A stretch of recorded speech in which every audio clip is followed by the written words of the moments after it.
Hey guys, it's Roy here from rwoco12 and epicdroid.com, bringing to you today a review of the VisionTek Mini Keyboard Waterproof Plus Bluetooth. This is a mini keyboard. It is a micro keyboard, a very small one, and it comes in a portable folding design, and it's a very cool little keyboard. So here in the box came with a set of directions, has a multi-function hotkey guide, just some different things here that tells you the shortcuts that you have. For you iPhone users, it does have a Siri shortcut that you can use. It has the shortcut keys for previous song, next song, play, pause, mute, reduce volume, increase volume, those sorts of things. Here you have the user manual. The user manual is a total of about it is 9 different steps for 2 different things: pairing the device and charging it. Over here on the other side there is the troubleshooting guide and warranty information, as well as support. The support information, it's nice that they have this. However, this keyboard is so easy to use, I don't imagine that you guys will ever be using that support information.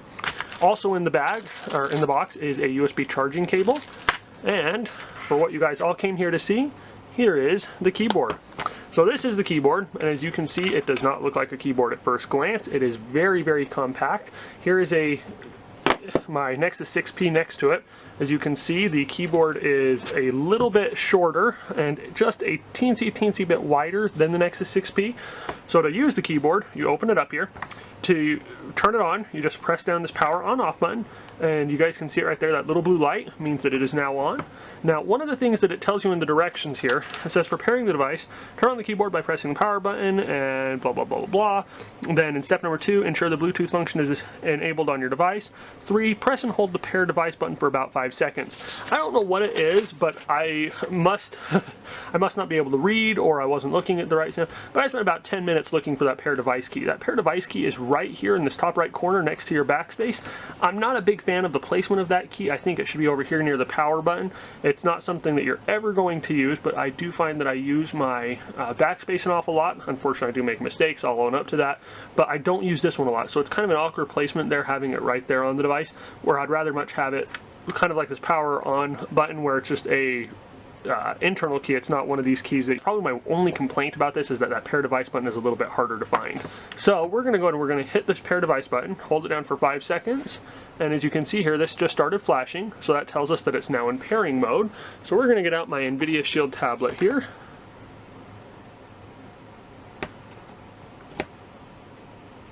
We're going to turn on Bluetooth.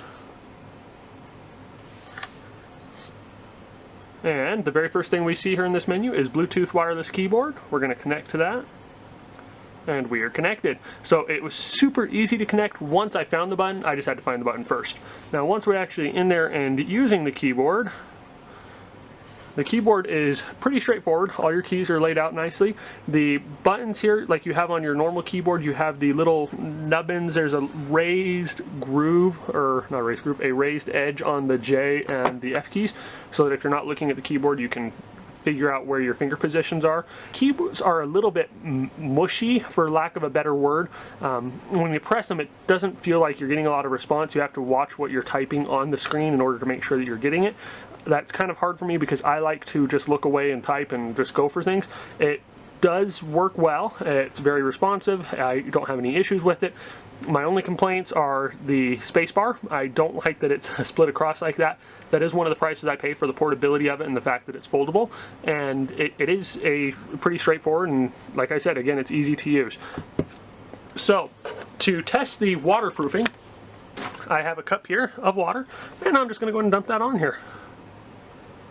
And as you can see, the rubber body of the phone, the keyboard repels the water. It just sits there on top of it. It doesn't go anywhere. I have here my nice little fake ShamWow that I got from the dollar store to help us clean it up. And the keyboard's still a little bit wet. Not too worried about that, but that's what I get for buying a dollar store ShamWow. We switch back to our NVIDIA Shield, pull up an email, and we start typing. Can't really see that at that angle, but as you can see, my name is Roy, and exclamation point. So there we go. So hi, my name is Roy, and it typed perfectly. I had no issues there whatsoever. To turn the device off, I just go ahead and I hold down the power, sticking to the water on the table. So to turn the device off, you just hold down the power button again.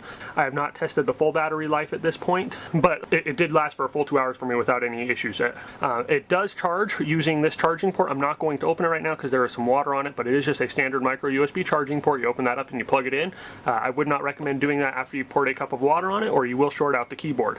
But the keyboard overall, the waterproofing does work well. The keyboard has a nice layout to it. It was very responsive. It works extremely well. And for less than $25, $25, depending on which seller you go with on Amazon, you can have this keyboard for yourself. I'm going to have links to that in the description below. I would recommend this product. It is an awesome keyboard. It works, like I said, extremely well. And for the portability and for the price, it's worth the issues that I ran into with the pair device button, spacebar not being there, and the mushiness of the keys. If you have any questions, please feel free to hit me up in the comments below. If this video has been helpful to you, please give us a thumbs up and share it with your friends. As always, just want to tell you guys thank you for watching and thank you for your support, and have an awesome day.